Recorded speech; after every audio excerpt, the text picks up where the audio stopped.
There are a lot of parallels. I won't even pretend to understand the dynamics of the building industry, but I can tell you from a retail perspective, we've had GS1 standards in retail since the 70s, and in the UK, which I can talk specifically about and stuff that's in the public domain, a few years ago, now 3 years ago, the retailers knew that they had a problem at understanding data for their products.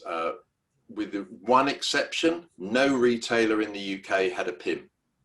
So they had, in fact, some of them were running on 40-year-old information systems. So it was a chronic. And as successive organizations, they've gone for growth and have some of the worst IT in the UK. And the fact that we've got a very successful retail industry surprises everybody that's on the inside of it. However, if you think about a product that's sold at the till, you'd think there'd be a very easy way, and it'd all be pretty standardized because that's where GS1 cuts its teeth. But each manufacturer and each retailer would meddle around with the data, and even understanding the template, the basic data set that says it is a Nestle coffee, was in one system where retail would have it as a beverage, and another one it'd have as coffee. So there is no way, and every manufacturer, especially the small ones, were having to think, right, I'm trading with Tesco, so I have to send the data in this format,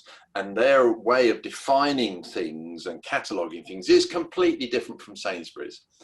And it was only until the pain was really bad, and frankly, we had things like people eating the wrong things and dying. So there was certainly a lot of press interest. There was the Horsegate scandal, and so whether no one knew where the food was coming from. So the regulation and the court of public opinion, the green agenda, plastic recycling.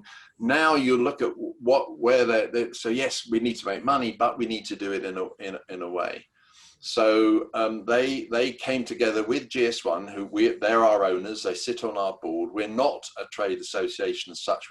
We're a standards organization, and they asked us to sit with them. We did it for a year, where all of the retailers and manufacturers literally pulled all the things that they called everything, and they harmonized and became a UK version of the way that you describe food products in the UK. The most important thing was it was a subset and no deviation from the global data that we have within GS1. So it is a globally applicable data set, and that's been harmonized globally. And boy, oh boy, is that a lot of work.